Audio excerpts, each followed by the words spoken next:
오늘 말씀은 이제 제가 계속 창세기부터 성경을 전체를 개괄하는 설교를 하고 있습니다. 지금 이제 사무엘서 차례가 돼서 이제 사무엘 상하를 하나로 개괄해 보고자 합니다. 지난번에 사사기와 룻기를 쭉 보면서 또 여호수아에서도 하나님은 신실하셔서 신명기에 예언되어 있는 말씀대로 율법을 보내주시고 또 선지자들을 보내주시는 것들을 배웠습니다. 특별히 지난 시간에는 룻기를 통해서 사사기의 혼란한 상황에서 하나님은 룻을 통해서 다윗을 준비하고 계셨다는 것을 배웠습니다. 오늘 말씀은 구체적으로 이제 사무엘 상하에서 정말 다윗을 보내주시는, 특별히 사무엘이라는 사람을 통해서 왕을 보내주시는 것을 배울 수 있겠습니다. 네, 하나님께서 신명기 17장 14절에서 성경은 전체적으로 모든 역사는 계명, 모세 오경에 기초하고 있습니다. 사무엘 상하에서는 이제 왕이 등장하는데 또 근거 없이 등장하지가 않습니다. 그것은 신명기 17장 14절에서 내가 내 하나님 여호와께서 내게 주시는 땅에 이르러 그 땅을 차지하고 거주할 때에 만일 우리도 우리 주위의 모든 민족들과 같이 우리의 왕을 세워야겠다는 생각이 나거든. 그래서 가나안 땅에 들어가서 우리도 왕이 필요하겠다는 생각이 나거든. 그때 왕을 세워라, 이런 말씀이 있었습니다. 이 말씀대로 이제 이스라엘이 가나안 땅에 들어갔는데 이제 사무엘상에서 이제 백성들이 왕을 요구하게 됩니다. 그래서 우리도 왕이 있었으면 좋겠다. 그래서 백성들이 원하시면 하나님께서 원래 약속하신 대로 왕을 세워주시기를 하나님도 원하셨습니다. 근데 이제 왕은 반드시 세워야 되는 것은 아니고 너희들이 꼭 필요하면 세워주겠다고 하신 것입니다. 그래서 근데 그 왕을 세울 때는 그 법도들이 쭉 있었습니다. 근데 사무엘상에서 이들이 그 왕을 세울 때에 그 마음가짐이 원래 하나님의 뜻에 합당하지가 않았습니다. 그것을 사무엘서는 잘 보여주고 있습니다. 여기 사무엘상에서는 첫째 왕 사울을 결국 왕으로 삼게 되는 백성들의 모습을 사무엘상에서는 그 모습을 좀 어느 정도 어떤 상태였는지를 좀 드러내서 보여주고 있습니다. 하나님께서 그때 필요에 의해서 교회를 통치하기 위해서 왕을 세워주신다는 그 말씀과 질서에는 그 내면적인 뜻이 있는데 이 사무엘상에서의 이 백성들은 그 깊은 원리에 충실하지 않았습니다. 어떻게 했냐면은 그들이 왕을 세운 것은 단지 다른 나라들이 왕이 있으니까 우리도 왕이 있었으면 좋겠다고 해서 그렇게 한 것입니다. 이미 이전에 애굽에도 왕이 있었고 에돔이나 다른 족속들이 이미 왕이 있었습니다. 그런 점에서는 이스라엘 백성은 좀 뒤처진 면이 있었습니다. 저희가 창세기에서 본 것처럼 하나님의 교회가 크게 처음부터 왕도 있고 번성할 것 같지만 사실 하나님의 교회는 그런 거에 비해서는 좀 뒤처진다고 볼 수 있겠습니다. 그러니까 오히려 믿지 않는 백성들이 훨씬 더 처음부터 조직화되고 큰 나라로 성장한다는 것을 볼 수 있습니다. 하나님의 나라는, 하나님의 교회는 다른 데가 벌써 앞서가고 있었지만 아직 그런 면에서는 좀 부족했습니다. 숫자적으로도 부족하고 조직적으로도 부족함이 있었습니다. 그래서 하지만 교회도 하나님께도 때가 됐기 때문에 어느 정도 국가를 정비해서 왕을 세울 만큼 발전을 하게 됐습니다. 그래서 왕을 세울 필요가 생겼는데, 그때도 하나님은 왕을 세우는데 이유가 제대로 된 원칙이 있습니다. 그들이 왕을 세워서 하나님을 더 잘 섬기겠다, 그런 마음으로 세웠느냐. 왕은 있어도 되고 없어도 되는데 왕이 굳이 필요하면은 세우는 건데, 왕을 세웠을 때 왕을 세워서 하나님을 더 섬기고자 세웠느냐. 그거에 대해서 이 백성들은 하나님을 왕을 통해 더 잘 섬기려고 하기보다는 그냥 다른 나라들처럼 우리도 왕이 있었으면 좋겠고, 또 우리 생활 형편이 더 나아지기를 위해서, 그러니까 하나님을 더 잘 섬기기 위해서 제도를 요구한 게 아니고, 내가 더 편해지고 안락해지고 또 왕이라고 하는 보호하에 있고 싶어서 살림살이가 더 나아지길 원해서 왕을 세우게 됩니다. 근데 이 동기가 하나님 보시기에는 원래 취지에 맞지 않았습니다. 그거는 왕을 세워서 하나님을 더 경외하도록 제도가 필요했던 것인데, 오히려 형편이 더 나아지려고 자기 백성들의 욕망을 채우기 위해서 왕을 세웠다는 것입니다. 그것은 하나님께 영광을 구하기보다는 백성들의 욕망을 위해서 세우게 됩니다.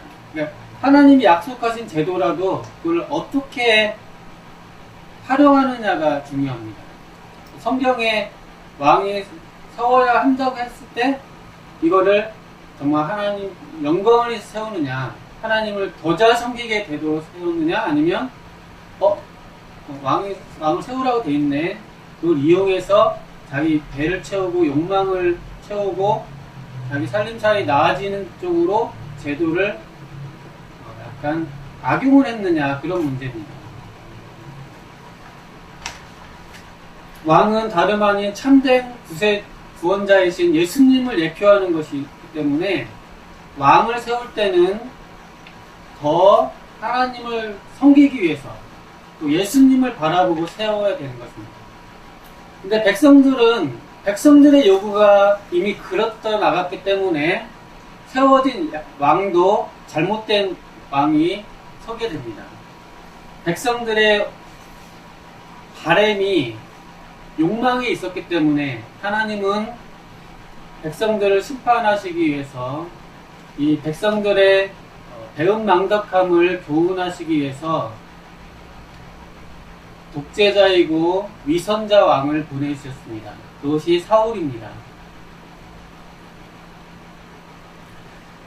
이를 통해서 하나님은 왕 자체가 이들을 보호하는 것이 아니라 하나님이 도와주시지 않으면 왕도 아무 소용이 없다는 것을 교훈해 주기를 원하셨습니다. 그래서 계속해서 안과 밖으로 사변이 일어나고 또 전쟁을 계속 일으켜서 고난 가운데 있게 하셨습니다. 또 사울 자체도 이제 백성 편에서는 하나님 징계를 하신 건데, 사울도 바라보면 사울도 자기가 왕이 됐는데, 사울도 정말 그리스도의 모범으로서 하나님의 영광을 구하지 않는 왕이었습니다. 사울은 하나님께서 그를 아무것도 아닌 데서 왕으로 세워진 영예를 얻었음에도 불구하고 하나님의 긍휼에 감사하기보다는 하나님의 말씀을 불순종하고 또 하나님의 영광을 열심히 추구하지 않았습니다. 그는 자기의 이익이나 유익을 훨씬 더 생각하고 위선적인 태도를 보였습니다. 그는 말씀을 지키지 않았음에도 불구하고 그가 어떤 허물이 드러나가 됐을 때 사무엘에게 한 장면 중에도 백성들에게만 말하지 말라고 한 번만 봐주라고 이런 식으로 왕의 체면을 살려달라는 식으로 말을 했습니다. 위선적인 태도입니다. 자기가 죄인인데도 회개하지 않고 왕으로서의 체면을 살려달라고 그런 식으로 말을 했습니다. 즉 그는 말씀을 순종하기보다는 하나님 영광에 전혀 관심이 없었습니다. 그러므로 하나님께서는 친히 사울을 그 자리에서 다시 제거하시고 참된 메시아의 모형인 다윗을 그 자리에 세우셨습니다. 다윗처럼 말씀에 순종해서 하나님 마음에 합하여서 하나님의 영광에 열심인 왕을 세워주셨습니다. 그리고 인내와 겸손, 지조, 또 사무엘서에는 계속 공경하는 적들로부터의 핍박들, 또 가장된 친구, 위선적인 우정, 또 거짓 아첨배들, 이런 사람들을 통해서 하나님의 교회가 계속 시험당하고 믿음을 훈련하는 그런 계기들을 교회의 몫으로 계속 남겨두고 계십니다. 사무엘 상하의 제목은 사무엘서입니다. 그래서 왜 사무엘이냐에 대해서 좀 생각해 보겠습니다. 사무엘 상하는 사무엘의 일생, 태어나서 죽기까지 일생을 다루고 있고 또 중요한 왕, 두 왕을 다루고 있습니다. 또 사울과 다윗을 다루고 있는데 어떻게 보면 다윗이 주인공이기 때문에 다윗서 이렇게 할 수도 있겠는데 사무엘일까 이런 생각이 들 수 있겠죠. 근데 이것은 사무엘이 그래도 이 두 왕, 사울도 기름 부어서 성별했고 사무엘이 다윗도 기름 부어서 성별했습니다. 그 점에서 사무엘이 사울과 다윗 두 왕을 전부 기름 부어 세웠다는 점에서 크게 사무엘을 중심으로 이 사울과 다윗의 역사를 사무엘로 전체 엮을 수 있기 때문에 사무엘서라고 했다고 볼 수 있겠습니다. 사무엘상에서는 특히 하나님께서 이제 사무엘과 사울 시대에 통해서 하나님 교회를 통치하시는 역사를 다루고 있습니다. 그리고 이제 사무엘 하에서는 이제 다윗이 본격적으로 등장해서 다윗의 위대한 업적을 다루고 있습니다. 사울이 죽은 뒤에 다윗이 다스리기 시작해서 또 다윗 왕국이 끝날 때까지 다루고 또 다윗이 어떻게 하나님의 나라를 확장을 시켰는지를 다루고 있습니다. 특히 이제 다윗의 역사를 살펴보면 다윗이 앙카 밖으로 지속적으로 겪었던 큰 공경과 위험들을 다루고 있습니다. 동양에 삼국지가 있다면 서양에는 사무엘 상하가 있겠습니다.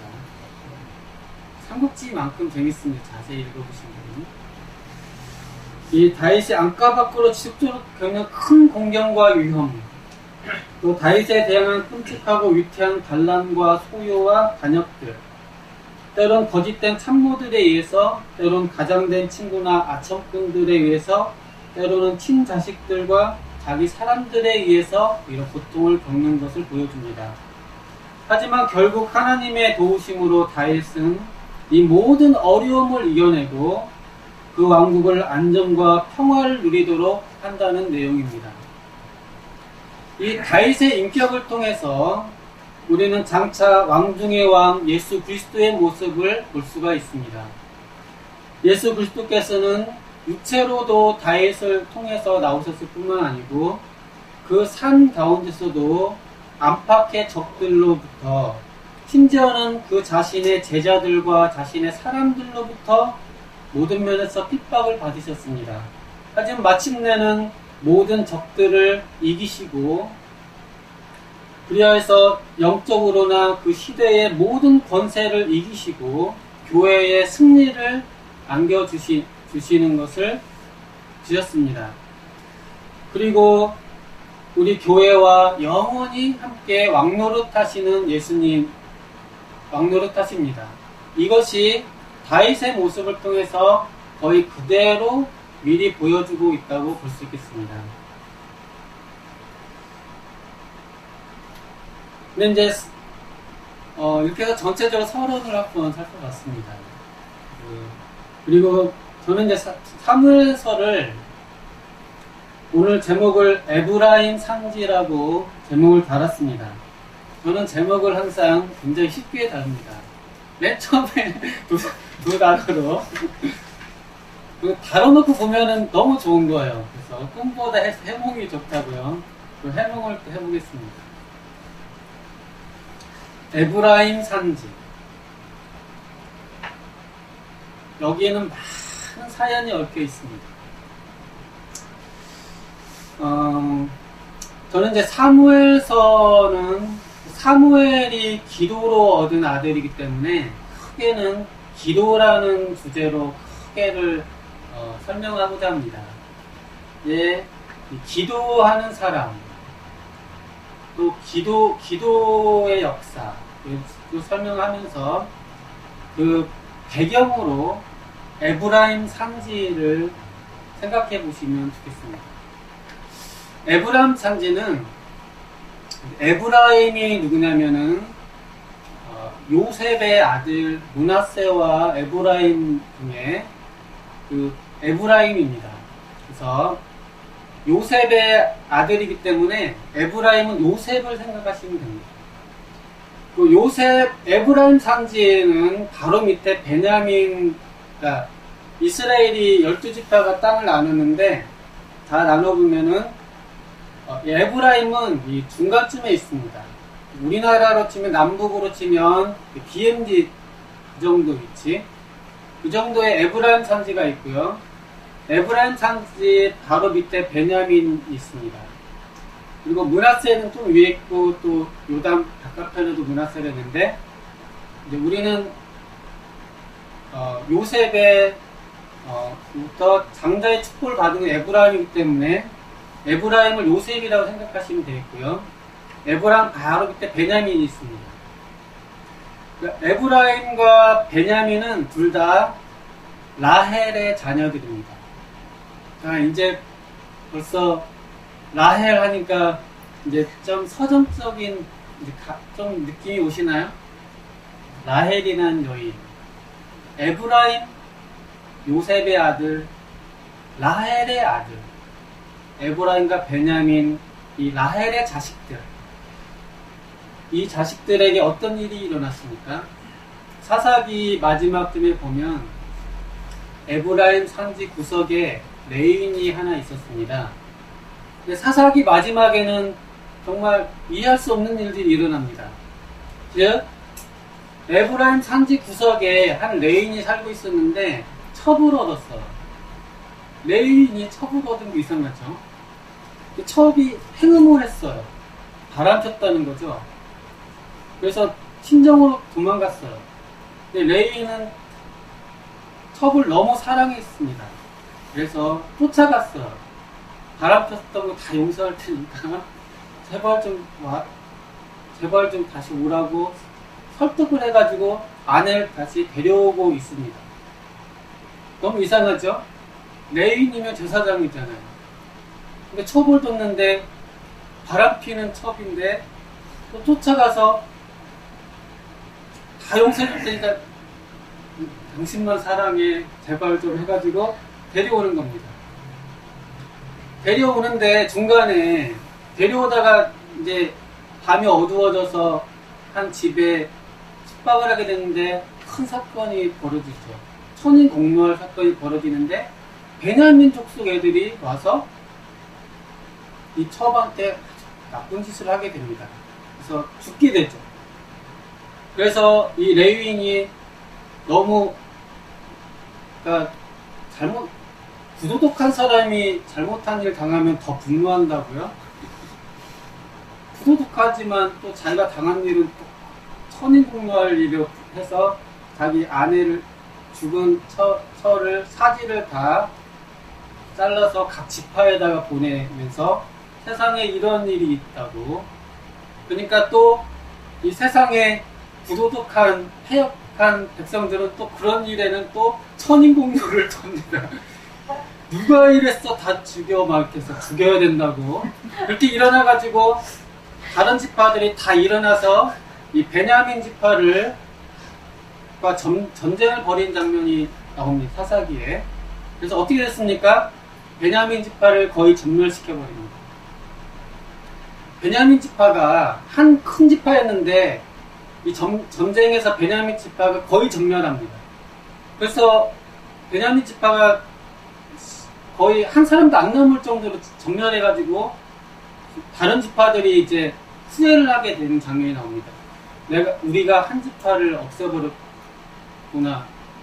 하나님 앞에서 울게 되죠. 울면서 베냐민의 일부를 어떻게 보존을 시킬까 해서 제 기억에 맞다면 야베스라고 하는 어떤 동네에 처녀들을 구해다가 이렇게 해서 겨우 조금만 사람들이 존속하게 됩니다.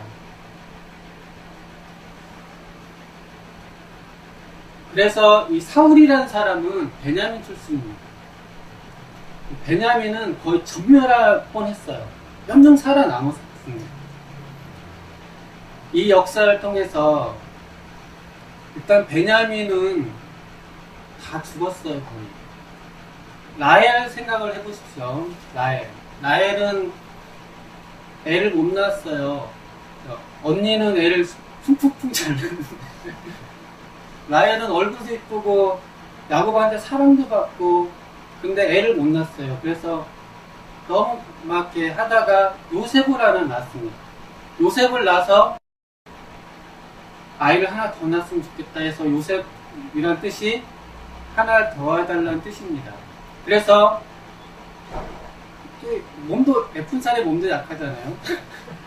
그래서 애를 또 하나 가졌는데 애를 낳다가 죽게 됐죠. 그게 베냐민입니다.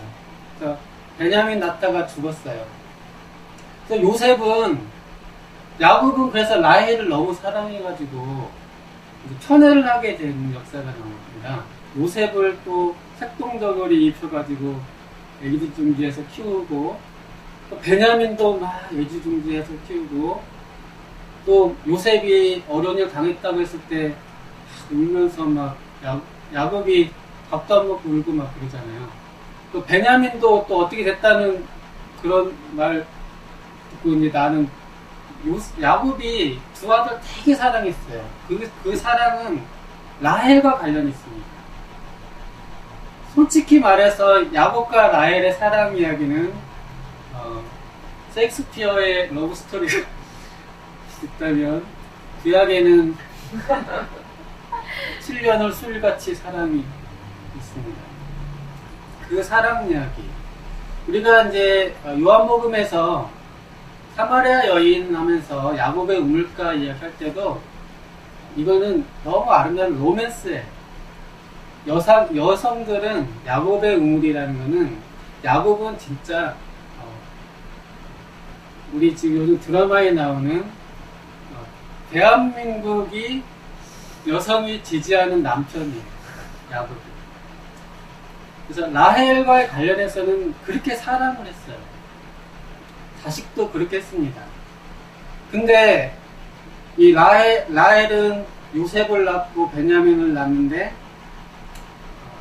라헬은 그러면서도 라헬은 슬픈 여인의 인생을 어느 정도 살았습니다. 남편 사랑을 받았지만 근데 이 요셉의 에브라임 애들은 그나마 괜찮을 수 있는데 베냐민이 거의 전멸하다시피 해서 라헬은 성경에 지금 여기 에브라임 산지 라마다임 소빔에 이런 표현이 있는데 여기서 라마가 나옵니다. 여기가 이제 사무엘의 고향인 라마인데 이제 레위기 31장 15절과 또 예수님 탄생하실 때 누가복음에 보면 라마에서 라헬이 라마에서 슬퍼하며 통곡하는 소리가 들리니 라헬이 그 자식 때문에 애곡하는 것이라. 그가 자식이 없어져서 위로받기를 거절하는 거다. 그런 표현이 있습니다. 라마에서 라헬이 자식 때문에 울고 있는 모습이 에레미야에 있는데, 신약성경 예수님 탄생할 때 아이들이 헤롯에게 죽을 때 그때도 라헬이 울었다는 표현이 있습니다. 즉 라헬은 남아있는 게 요셉, 에브라임하고 베냐민인데, 라헬 생각을 해보세요. 라헬 입장에 보면 자기 남은 자손들이 거의 처참하게 되어 있는 상태입니다. 그래서 라헬이 에브라임 산지라는 말을 딱 들으시면, 또 아까 말한 레위기 31장에 에레미야 31장에서도 계속 라헬이 우는 장면, 라마에서 그때 에브라임이 계속 등장합니다. 그래서 한 어머니가 자식으로 인해서 울고 있는 모습을 생각해 보시면 되겠습니다. 에브라임 산지 라마, 라헬이 아이 때문에 울고 있는 모습. 자, 이 장면이 바로 이 사무엘서에서 또 등장합니다. 누가 울고 있나요? 자, 한나가 울고 있죠. 한나는 왜 울고 있습니까? 자식이 없어서 울고 있습니다.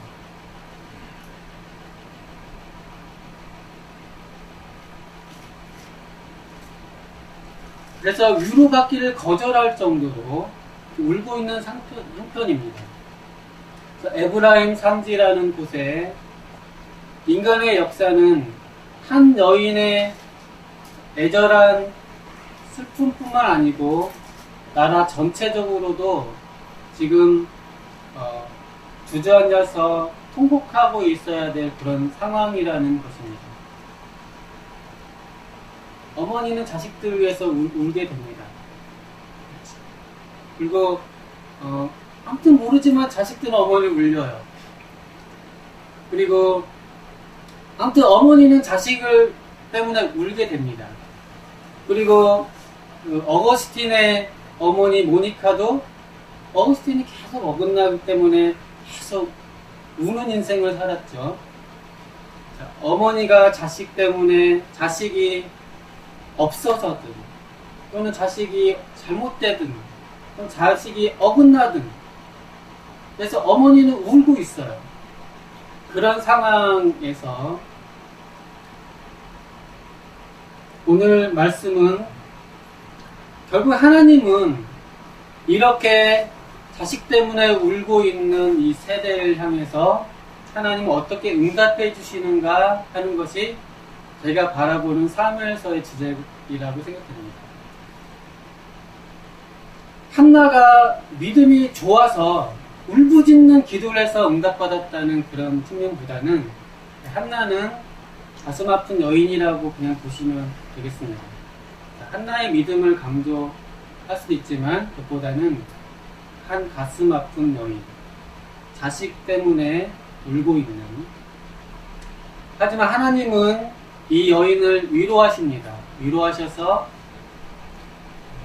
그녀가 또 기도를 하고 그녀의 형편을 하나님은 돌보셔서 사무엘을 보내주십니다. 또 사무엘을 보내실 뿐만 아니라 이 백성을 위해서 아들, 처음에는 좀 안 좋은 아들 사울을 보내주지만 진짜 제대로 된 아들 다윗을 보내주십니다. 제가 이제 미국 같은 데는 대통령을 국민의 아들이라고 표현한다는 말을 들었습니다. 즉 왕이라는 것은 백성의 아들이라고 인식하는 사람들이 많습니다. 그래서 하나님은 정말 애통해야 하는 어머니 같은 이 교회 앞에 정말 믿음 있는 아들을 보내주십니다. 믿음직한 아들. 근데 저는 이제 뭐 애를 안 낳아가지고 애 때문에 뭐 울고 그런 적 없는데 저는 과외를 해보니까 속상하더라고. 과외도 애들이 말을 그렇게 수학 문제만 잘 풀면 되는데 좀 속을 썩을 때가 있어요. 아무튼 근데 이제 제가 주변을 보니까 어머니들은 자식 때문에 또 우시는 분들도 많이 계시는 것 같아요. 그리고 어떤 어머니는 또 자식 때문에 또 우울증에 걸리셨다는 분도 계시더라고요. 그리고 또 게임 안 한다는 자식, 오락에 빠져 있어서 그 아들 오락 고쳤다고 했는데 애가 어디로 가서 안 오길래 우연히 가봤는데 PC방에 혹시 원래 가봤더니 애가 PC방에 이렇게 있는 거예요. 그 순간에 멍해지면서 애를 잡고 끌고 이렇게 올려가는데 애가 엄마 이렇게 뿌리치고 가버린 거예요. 그 자리에서 주저앉아가지고 바로 병원에 가서 우울증 치료 받게 됐다고.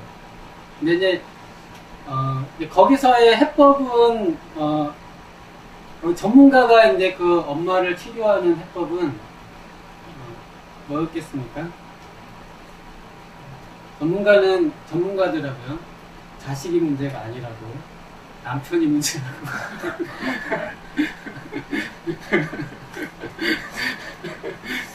그래서 전문가는 자식 신경 쓰지 말고 남편하고 혹시 관계가 소원한지 잘 해서 남편하고 같이 다시 등산도 다니고 관계가 회복되니까 아들이 알아서 집에 들어오고 정신 차리고 그러고, 또 어떤 딸도 있는데 아빠 말 추고도 안 들어요. 중학생 사춘기. 그래서 또 전문가한테 물어봤습니다. 전문가는 또 전문가예요. 딸은 뭐죠? 그냥 왜 그렇더라. 아내하고 잘 지내라. 그래서 이 남자가 계속 딸하고 싸우다가 다 끊고 아내한테 잘해줬어요. 아내랑 다시 오근도근 다소근, 또 말하면서 농담도 하고 이렇게 하니까 딸이 옆에서 다소근이 앉아서 미소 짓고 있는 거예요. 엄마랑 아빠가 잘 지내니까 아빠를 좋게 보는 거. 그리고 아빠가 이제 뭐라 하면은 네 그렇게 하고. 왜냐면 아빠가 엄마랑 잘 지내니까. 딸은 너무 좋은 거예요, 아빠가. 그래서 자식한테는 부부가 문제다. 전문가는 그렇게 보더라고요. 이렇게 해서 이러한 에브라임 산지의 라마, 라헬, 한나의 울음 같은, 또 어떤 부흥 강사 목사님은 한나를 이 시대에 메시아가 없는 것을 홀로 슬퍼하며 애통해하는 그 구급적 기도를 드렸다. 그래서 애통해서 눈물을 흘렸다. 그래서 하나님께서 메시아를 보내셨다. 한나가 애기가 없어서 온 게 아니고 이 시대에 지도자가 없구나 해서 울었다고. 하나님의 그 마음과 탁 통해가지고 하나님이 나도 내가 이 시대에 진짜 아들이 없는 거를 고통했는데 이 딸아 어떻게 내 마음을 이렇게 알았느냐.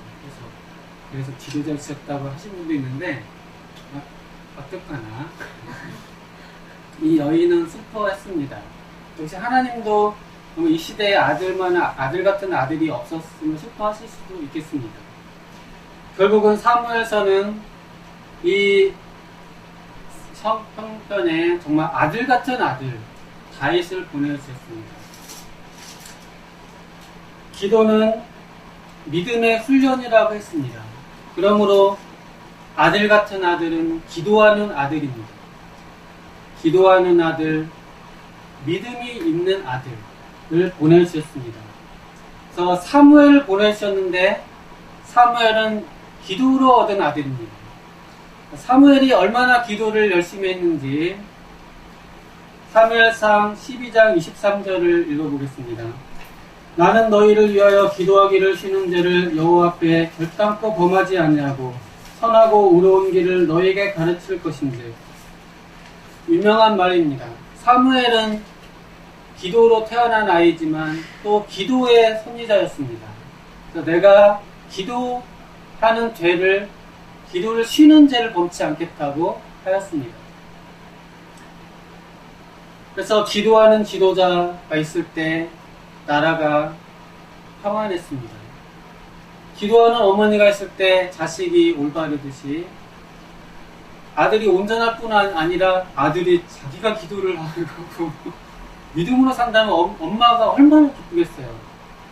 아들이 방황하는 게 아니고 기도하는 아이고 믿음으로 사는 아이면 엄마가 정말 가만히 앉아도 평안하고, 그리고 엄마를 위해서 기도하는 자식이면 엄마가 얼마나 행복하겠습니까?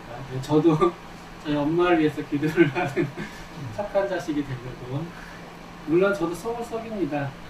직접 대면하면은 이게 이상하게 속을 썩이게 되더라고요. 하지만은 제 마음으로는 엄마를 효자가 되려고 노력하기 때문에 엄마를 위해서 기도를 하고 있습니다. 그래도 엄마를 위해서 기도하는 자식이면 이 정도면 괜찮죠? 그리고 하나님께서는 사울을 보내셨고 다윗을 보내셨는데 결론적으로 사울과 다윗의 결정적 차이점은 무엇일까요? 원욱이는 한번 지금까지 이야기한 것의 차이점을 말해봐요. 추측해봐요. 사울과 다윗의 결정적 차이점은 뭘까요?